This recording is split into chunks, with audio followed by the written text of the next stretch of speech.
más real, en físico y también CD de la monografía. Disculpe, eso más. Bueno, ya si quieren en físico nomás, en físico, ¿ya? Y si pueden grabar en un CD más graban.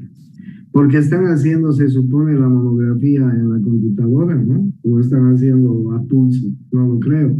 Deben estar haciendo en la computadora. Entonces eso lo pueden grabar en un CD, si pueden. ¿Ok? Si no les es posible, me lo presentan en físico nomás. En el CD solo debe estar el documento de Word que estamos haciendo ahí, la monografía, ¿cierto, doctor?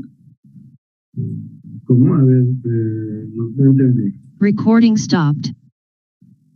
Le decía si en el CD solo debe estar el documento de Word de la monografía que hicimos. Y el mapa conceptual, ¿no es cierto? Pero el mapa va a ir en la parte final de la monografía. Claro, claro.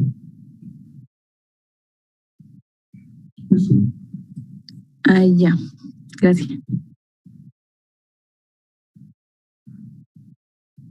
Ya. Recording in progress.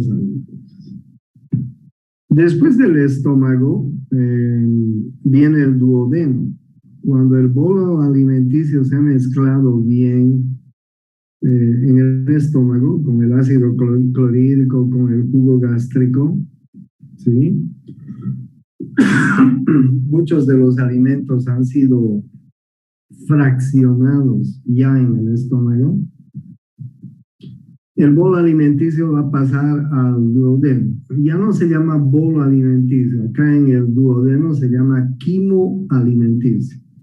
¿Okay? Ya cambia de nombre el bolo. Ahora se llama quimo. En el duodeno, como ustedes están viendo en la figura, tiene 25 centímetros también de longitud, les cuento. Y tiene la forma de una C, como ustedes están viendo. Está formado por 4 partes muy interesantes. Aquí ustedes pueden ver la primera parte, que es la porción superior del duodeno, ampolla del duodeno también le llamaban antes, ¿sí? La segunda parte se llama la porción descendente del duodeno. La tercera parte se llama la porción transversa del duodeno. Y la cuarta parte se llama la porción ascendente del duodeno. ¿Ok? La primera parte es la ampolla duodenal. La segunda parte es la porción descendente. La tercera parte, porción transversa. La cuarta parte, porción ascendente. ¿Ok? Miren ustedes, la cuarta parte queda colgando e inmediatamente después empieza el yeyuno y el hilo, el intestino delgado, ¿ya? La parte final del duodeno está sujetada hacia arriba por un ligamento muy famoso que se llama el ligamento de Treitz. El ligamento de Treitz se llama flexura duodeno-yeyunar. Y ahí en esa flexura vamos a encontrar un ligamento que se llama el ligamento de Treitz. Como ustedes están viendo, el duodeno tiene 25 centímetros de longitud y una gran relación con la cabeza del páncreas, con el páncreas. Miren ustedes cómo prácticamente el duodeno está abrazando a la cabeza del páncreas.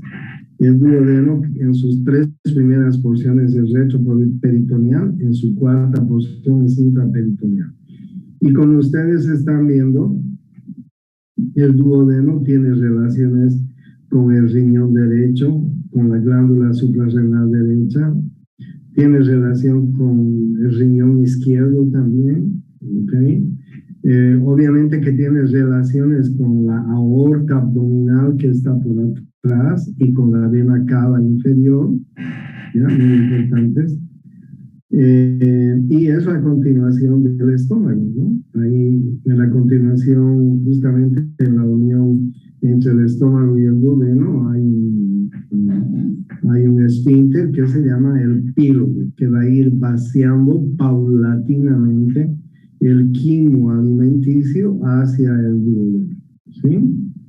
Entonces, miren ustedes, en las dos figuras pueden ver las relaciones que tiene el duodeno importantes, ¿no? Miren la relación con la aorta abdominal, con la vena cava inferior, abrazando a la cabeza del páncreas, la relación que tienen con el riñón derecho, la glándula suprarrenal derecha, un poco con el riñón izquierdo, ¿sí? En fin, el hígado está por encima del riñón y del estómago, ustedes saben. ¿Okay? Entonces esas son las relaciones que tiene el duodeno. ¿Ya? El duodeno está, ahí ustedes tienen nuevamente el duodeno, el colon transverso. También me olvidaba decirles, el colon transverso tiene una gran relación porque pasa por delante del duodeno, el colon transverso. ¿Ya? Ahí ustedes pueden ver la primera porción del duodeno, se llama la ampolla o bulbo duodeno. Ahí están viendo el esfínter del píloro, ¿ya? Para atrás es el estómago, el esfínter del píloro, la ampolla duodenal, la segunda porción del duodeno, que se llama descendente, la tercera porción del duodeno, que se llama transversa, y la cuarta porción del duodeno, que se llama ascendente. Ustedes pueden apreciar que el duodeno, si hacemos un corte, el duodeno también tiene una serosa que lo envuelve, un peritoneo. De capa muscular tiene una doble capa muscular, ¿sí? Una capas longitudinales y circulares, y tiene una submucosa y una mucosa. ¿Sí? Miren ustedes la submucosa y mucosa que hay en el duodeno. Tiene pliegues transversos que van a agrandar la superficie del duodeno. Hay unas válvulas circulares ahí en el duodeno que se llaman las válvulas de Kerckring.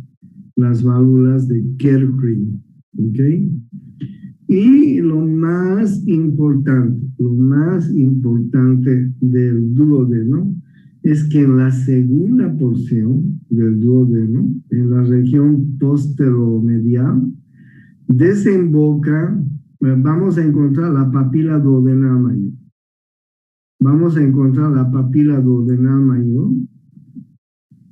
Donde van a desembocar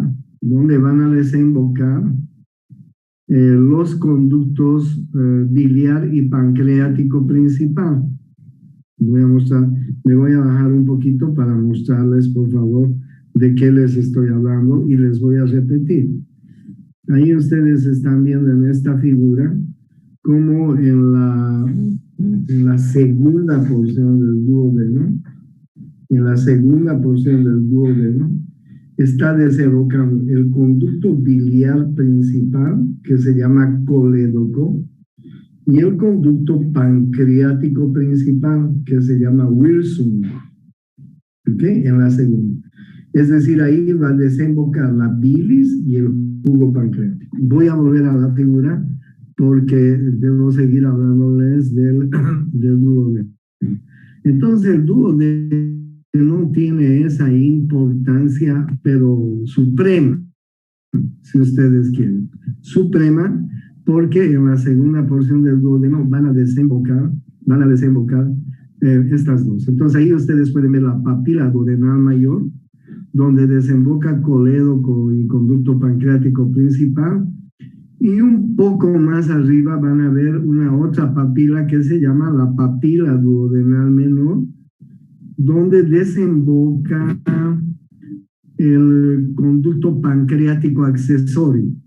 Se llama conducto de Santorini también. ¿Ya? La bilis es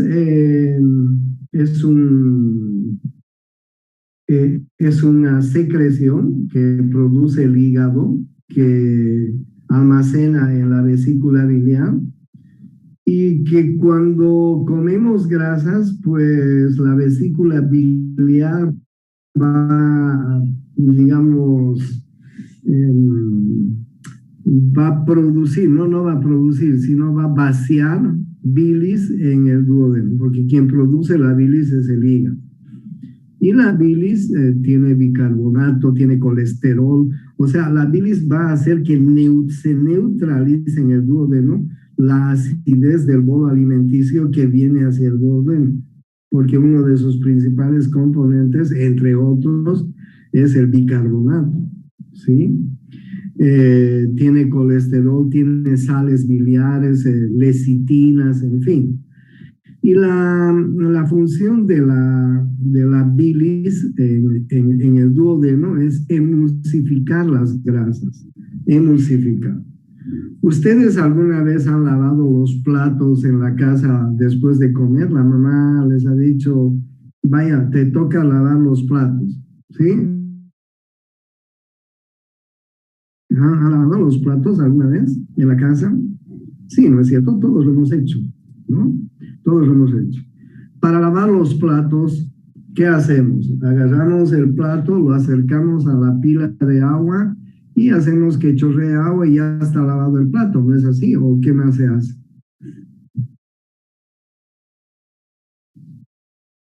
¿O qué más hacen? Le ponemos detergente. Eso, le colocamos un detergente, y si no tenemos detergente sirve el ACE antes, incluso, ¿no es así? Entonces, el ACE, el detergente, el OLA que utilizamos en la cocina, es un emulsificador de grasas, ¿entienden? Es un emulsificador de grasas. De la misma manera, la bilis tiene esa función de emulsificar, de diluir, si quieren, las grasas, que aún no se han digerido. Porque lo que falta digerir en el estómago es acá en el duodeno, ¿ya? Las grasas, fundamentalmente las grasas. El jugo pancreático contiene enzimas tremendas, les cuento. Contiene proteasas que van a degradar las proteínas, contiene lipasas que van a degradar las grasas y contienen otras enzimas más. O sea, si algún alimento ha tenido el atrevimiento de no degradarse, de no digerirse en el estómago, aquí cuando llega al duodeno está jodido, porque en el duodeno sí o sí se va a degradar, sí o sí se va a digerir, con la ayuda de la bilis y de las enzimas pancreáticas, ¿ok? El mismo duodeno va a comenzar a producir un jugo duodenal porque tiene bastantes glándulas, así como yo les mostraba en el estómago, tiene bastantes glándulas que va produciendo jugo intestinal, ¿ok? En el intestino delgado se produce una gran cantidad de líquido intestinal, que se produce y se reabsorbe a la vez, ¿no? Se produce y se reabsorbe. Entonces ahí vamos a tener el jugo intestinal, que también tiene bicarbonato, porque no se olviden que el bolo alimenticio que viene del estómago está acidificado. Cuando llega al duodeno, pues hay que neutralizar esa acidez, y la forma de neutralizar es con el jugo duodenal, con la bilis, etc. ¿Quién me quiere preguntar algo? Doctor, disculpe, es que no entendí muy bien. El jugo gástrico, el jugo duodenal se forma en el duodeno, pero por las papilas duodenal mayor y menor, desembocan encima del páncreas y la bilis, ¿o cómo? Claro. En el duodeno nosotros tenemos glándulas como tenemos en el estómago, ¿no es cierto? Glándulas gástricas, les hemos dado. Lo mismo en el duodeno tenemos glándulas duodenales, entre ellas están las glándulas de Kerkrin, unas famosas glándulas, ¿sí? Unas muy famosas glándulas que van a secretar jugo intestinal, jugo duodenal, ¿ok? Ese jugo duodenal va a servir para diluir, digamos, el quimo alimenticio que viene del estómago. El bolo alimenticio, cuando llega al duodeno, cambia de nombre, ahora se llama quimo. Pero ese quimo todavía está ácido, ¿no? Entonces, la función del jugo duodenal es neutralizar esa acidez porque uno de los componentes del jugo duodenal, entre otros, es agua, por supuesto, y es el bicarbonato. Tiene mucho bicarbonato, ¿ok? Pero no solamente eso, además del jugo duodenal que producen las glándulas duodenales, todas estas glándulas que tenemos que son grandes, son demasiados. Estaba leyendo que si nosotros extendemos todo el duodeno, tendríamos una habitación aproximadamente de, si mal no me equivoco, 9 metros cuadrados. Es grande, grande, muy grande, ¿no? Entonces ahí hay glándulas en la mucosa y en la submucosa que van a secretar jugo intestinal, ¿no? Para ayudar a digerir los alimentos, a fraccionarlos. Pero no solo eso, porque en la segunda porción del duodeno está desembocando el colédoco, que está transportando la bilis, y está desembocando el conducto pancreático principal, el Wirsung, que está llevando jugo pancreático. La bilis es una secreción que fabrica el hígado, que la almacena la vesícula, que cuando comemos grasas, la bilis va vaciando, la vesícula va vaciando la bilis, ¿ok? Imagínate que te has ido a comer, qué sé yo, un chicharrón, o has ido el viernes a comer unas caras, que es muy común aquí en Santa Cruz. Para degradar todas esas grasas, porque ustedes saben que el chicharrón, que la carne de cerdo es grasosa, contiene mucha grasa, necesitas bilis para emulsificar esas grasas. Pero además de bilis, necesitas jugo pancreático que viene del páncreas, porque el jugo pancreático, entre otras cosas, tiene enzimas poderosas como las amilasas, las proteasas, que son enzimas que degradan las proteasas, las proteínas, y las amilasas y las lipasas, las grasas. O sea, si nosotros comemos, por ejemplo, un chicharrón, comemos una cara, comemos una sopa de maní, que es también grasosa, ¿entienden? Que es típico en Santa Cruz. El domingo vamos y comemos una sopa de maní, ¿ok? Eso es grasa. Entonces, cuando llega al duodeno, esa grasa tiene que ser pues fraccionada en ácidos grasos simples. En el estómago no lo va a hacer. Llega al duodeno y en el duodeno, con el jugo duodenal, con la bilis y con el jugo pancreático, ahí sí se va a fraccionar esas grasas en ácidos grasos pequeñitos, ¿ok? En ácidos grasos. Ahí termina de degradarse cualquier alimento que nos comemos, ¿ok? Algunas personas no tienen la suficiente bilis y la suficiente secreción de jugo pancreático. Ayer creo que tú misma me preguntabas por qué se nos hincha la barriga después de que comemos. Es que algunas veces nos falta bilis y nos falta enzimas pancreáticas, ¿ok? Si tú vas, por ejemplo, a la farmacia y le dices al farmacéutico, deme algo para la digestión, te va a dar Alka-Seltzer, Eno, en fin, todos estos medicamentos que fundamentalmente tienen bicarbonato y algunas enzimas. El Pancreoflat, por ejemplo, es un medicamento excelente, tiene enzimas pancreáticas, ¿ok? Entonces, todos estos medicamentos que sirven para la digestión tienen bicarbonato y tienen algunos enzimas pancreáticas que nos ayudan a mejorar nuestra digestión para que el estómago, el intestino no se nos distienda, no se nos hinche, no se nos produzca esa molestia, ¿no? Después de comer mucho, tenemos distensión abdominal, no podemos eliminar gases ni por arriba ni por abajo, se hace un problema, ¿no? Entonces, ¿qué haces? Vas a la farmacia y compras un medicamento para la digestión. Esto es lo interesante del duodeno. En el duodeno se han fraccionado todos los alimentos que han llegado al tubo digestivo. Lo que sea que comiste, lo que sea que tomaste, pues el duodeno no perdona nada. Y ahí termina de fraccionar, de digerirse todo. De ahí en adelante solo se va a producir absorción de nutrientes. ¿Ok? Fundamentalmente en el duodeno, pero fundamentalmente en el yeyuno y en el ilion, en la tripa delgada, se va a producir la absorción de los nutrientes. ¿Ok? Las proteínas serán absorbidas en forma de aminoácidos.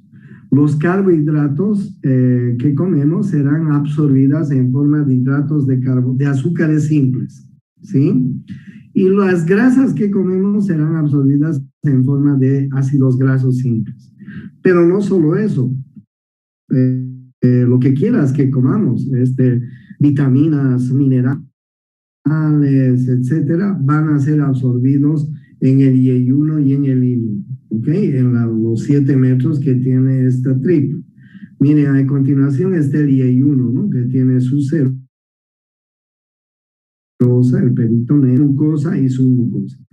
Y miren ustedes los pliegues que tiene el duodeno y el yeyuno, que dice que si nosotros son 7 metros, si nosotros lograríamos extender toda la superficie del yeyuno y del ilion, formaría una habitación de 30 metros cuadrados. Oye, mira, ponte a pensar 30 metros cuadrados. ¿Cuánto mide tu habitación? 5 por 4. 5 por 4 es 20 metros cuadrados que tienes en tu habitación, nada más. ¿Ok? 5 por 5, ok, 25 metros cuadrados, nada más. Si nosotros extendiéramos la superficie de absorción del yeyuno y del ilion, pues tendríamos una pared extensa, la cual tiene como función absorber todos los nutrientes. Absorbe el yeyuno y el ilion, tienen la función de absorber nutrientes. Por eso es que tienen muchas glándulas yeyunales, iliales, tiene estos pliegues circulares, en fin, y la función fundamental del intestino delgado, de la tripa delgada, es absorber los nutrientes que han sido digeridos en el estómago y el duodeno. Absorbe a través del sistema sanguíneo. A cada glándula, aquí en el intestino, se forman unas glándulas intestinales que se llaman vellosidades intestinales. Vellosidades intestinales. Son glándulas que tienen esta forma. Miren, que parecen vellosidades. Velocidades intestinales, ¿sí? Y estas velocidades están formando estos pliegues, y a cada una de estas velocidades llegan vasos sanguíneos, llegan arterias, terminaciones arteriales, terminaciones venosas, nervios, etcétera. A cada una de estas velocidades intestinales. ¿Cómo se absorben los nutrientes? A través de la circulación sanguínea. ¿Ah? ¿A dónde van todos los nutrientes que absorbe el intestino? ¿Quién me responde? ¿A dónde va?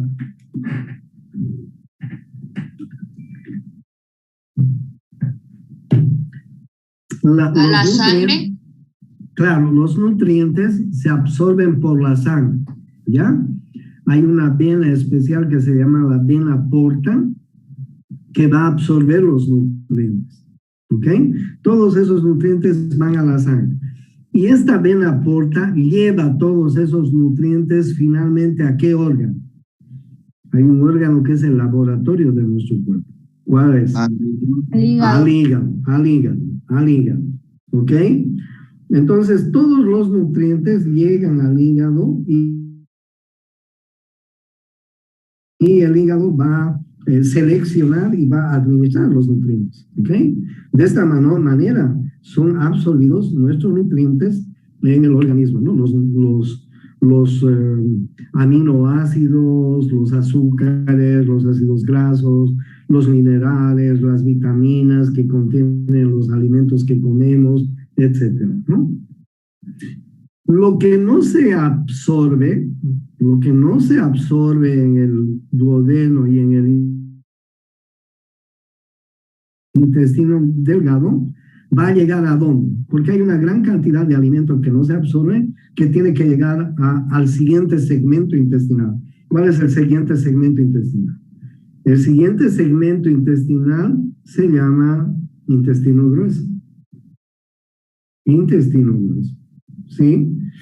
Ustedes vean ahí están viendo el ilion y ahí están viendo cómo el ilion termina en el ciego. La primera porción del intestino grueso se llama ciego, ¿no es así? Ustedes pueden ver en esta figura, las porciones del intestino grueso, ¿sí? El ciego, la primera porción, el colon ascendente, la segunda porción, el colon transverso, la tercera porción, el colon descendente, la cuarta porción, el colon sigmoide, la quinta, y el recto, la última, ¿no? Recto y ano. O sea, el intestino grueso se diferencia del intestino delgado muy marcadamente. Miren, aquí pueden ver el intestino grueso. Este es el intestino grueso. ¿Cuánto mide el intestino grueso en total? Aproximadamente 1.8 metros. Aproximadamente 1.8. Claro, comparado con los 7 metros de la tripa delgada, pues no es nada, ¿no? El intestino grueso, pues es más corto, digamos, ¿no? ¿Cuáles son las diferencias que tiene el intestino delgado y el intestino grueso? Miren, hay algunas diferencias fundamentales. A primera vista nomás, miren ustedes cómo se ve el intestino delgado. Obviamente es más delgado, por eso se llama intestino delgado, ¿no? Y miren cómo se ve el intestino grueso a primera vista. El intestino grueso es más ancho, más grueso. Tiene unos apelotonamientos que ustedes están viendo, que se llaman las austras intestinales del colon. Las austras intestinales. Eso no tiene el intestino delgado, estos apelotonamientos, ¿ya? El intestino grueso tiene unas cintillas, ¿ok? Unas cintillas que se las conoce con el nombre de tenias. Ahí están viendo una cintilla, esta es la anterior, la tenia anterior, hay una tenia medial y hay una tenia posterior, ¿ya? Entonces, el intestino grueso tiene unas cintillas que se llaman tenias y tenemos 3 tenias, una anterior, una medial y una posterior. El intestino grueso tiene 1.8 metros de longitud, es más corto.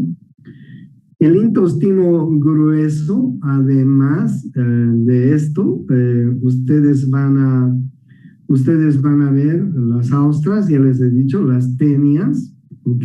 Muy importante.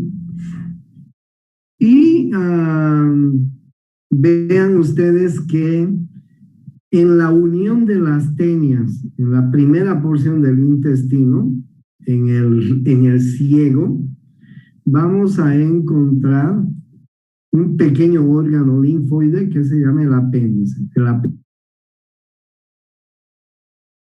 apéndice secado, ¿sí?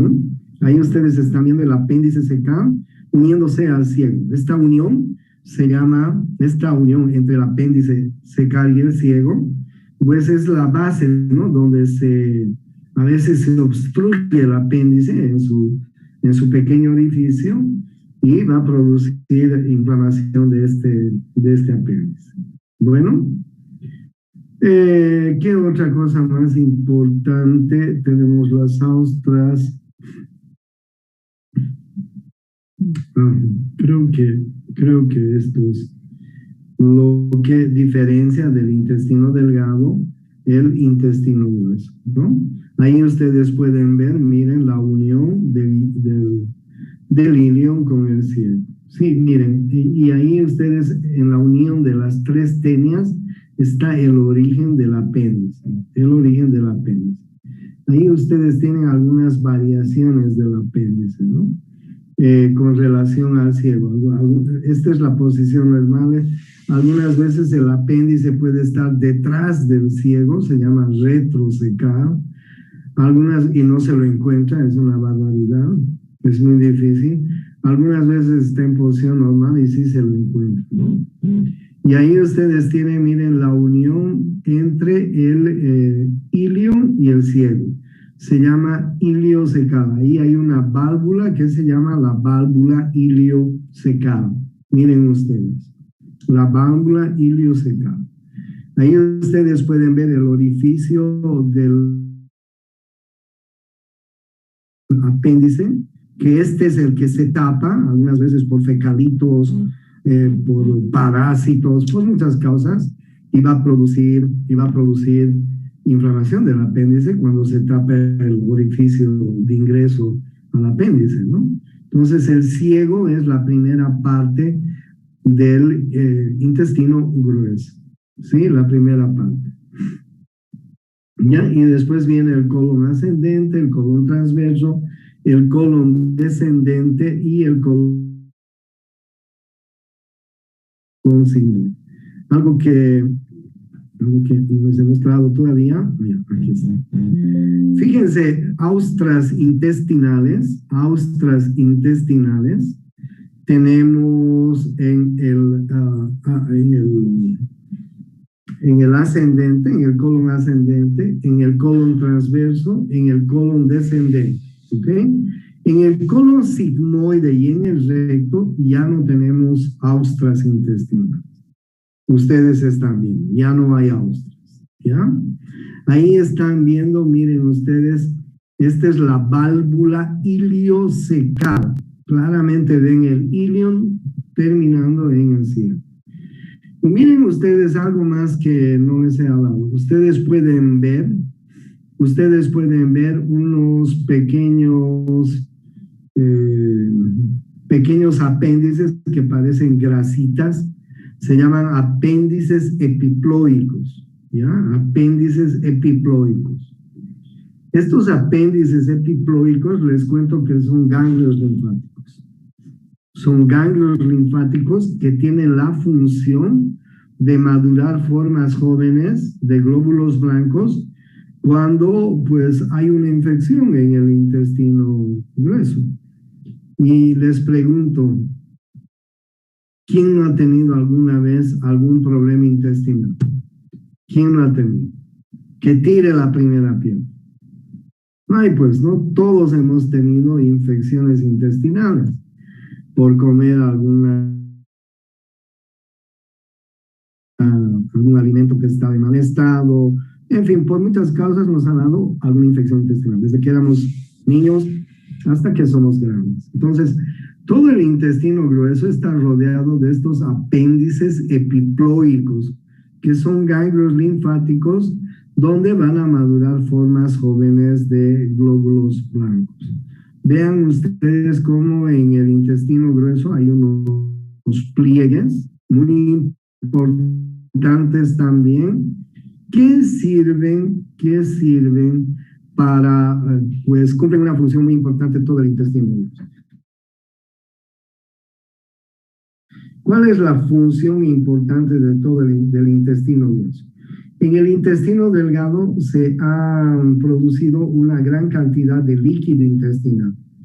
En el intestino delgado, escúcheme, en el duodeno, yeyuno e ilion, se ha producido una gran cantidad de líquido intestinal, aproximadamente 4, 5, 6 litros por día, ¿ya? Gran cantidad. Mucho de ese líquido es utilizado para reabsorber los nutrientes en el yeyuno y en el ilion, ¿ya? Pero mucho de ese líquido no es reabsorbido en el intestino delgado. Entonces, todo mucha parte de ese quimo alimenticio tampoco es absorbido. Entonces, ese quimo alimenticio, cuando llega al intestino grueso, ¿sí? El quimo que no ha sido absorbido, el resto alimenticio que no ha sido absorbido, junto con una gran cantidad de líquido que no ha sido absorbido. Entonces, la función más importante del intestino grueso, chicos, gracias a las glándulas que tiene, gracias a la flora microbiana, porque este intestino grueso aproximadamente tiene unos 1.000 millones de bacterias que sirven de flora bacteriana. ¿Me entienden? ¿Cuál es la función del intestino grueso? Es reabsorber todo el líquido que se ha producido y que no se ha absorbido en el intestino delgado y reciclar el bolo alimenticio que no se ha absorbido en el intestino delgado. ¿Cómo lo va a reciclar el intestino grueso? Lo va a ir reciclando en forma de materia fecal. En forma de materia fecal. De tal manera que lo que no ha servido en la absorción, lo que no ha servido al cuerpo en la digestión, el intestino grueso se va a encargar de reabsorber los líquidos y de reciclar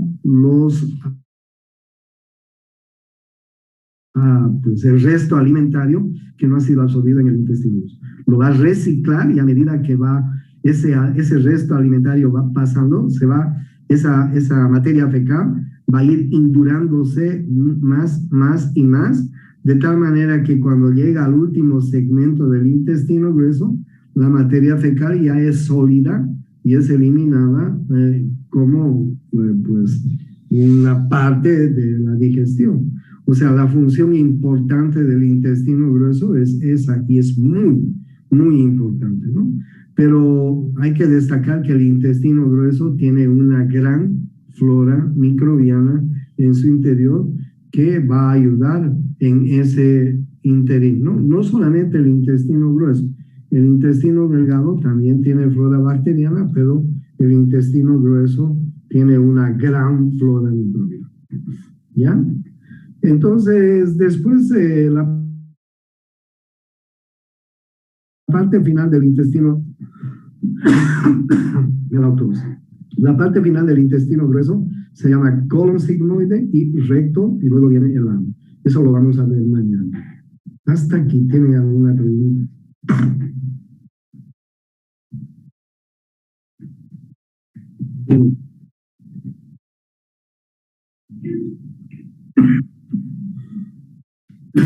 No, la última porción no es. La última porción no es retroperitoneal. La cuarta porción es intraperitoneal. La primera, la segunda y la tercera son retroperitoneales. La cuarta porción es intraperitoneal. ¿Ok? Y mira, si quieres te muestro en el dibujo. ¿Dónde está el dibujo del duodeno? Creo que está mejor en puntos.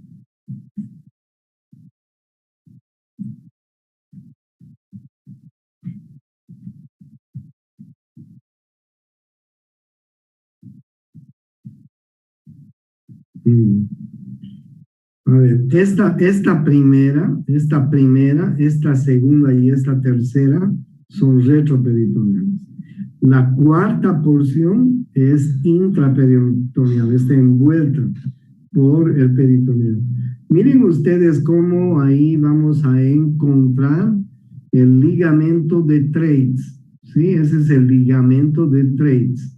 Vean ustedes, es un ligamento que llega al ángulo entre el duodeno y el ilium, flexura duodeno y iyunal, y ahí podemos apreciar un ligamento que se llama el ligamento suspensorio del duodeno, ahí están viendo ustedes, o más conocido como ligamento de Treitz, ¿ok?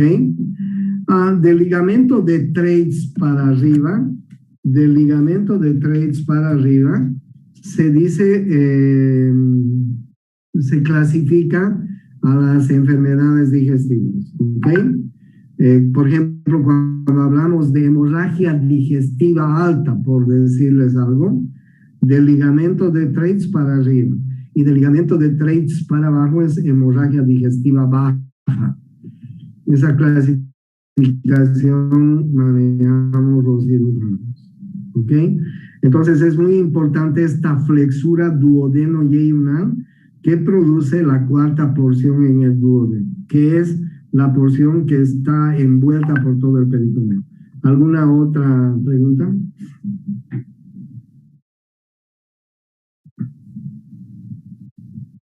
Ok. Tengan buen fin de semana. Nos vemos el martes. Hasta luego. Recording stopped.